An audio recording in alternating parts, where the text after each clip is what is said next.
Hey guys, today I wanted to make a review on one of my favorite tops from Qinsen. So this is a off-the-shoulder top. It's so cute. I've styled them with some low-rise black jeans.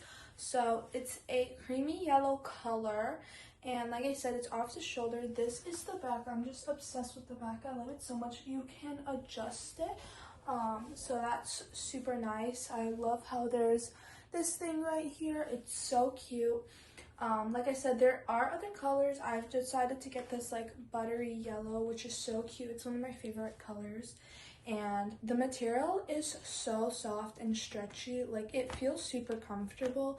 It's not something that I would dread wearing. It feels like a normal tank top, super nice. It's nice and breathable. It also doesn't hurt under my armpits or under my arm.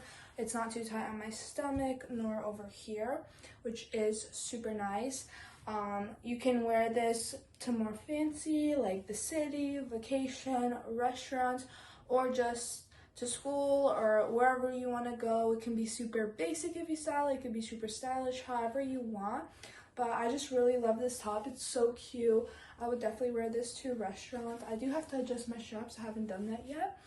But yeah, I really think that these would be styled super nicely. Like, I've done them with some jeans right now. You can wear them with a skirt, maybe a jean skirt, whatever you want, pants, dress pants. So if you like how this looks and you want to give it a shot, then I would definitely try it.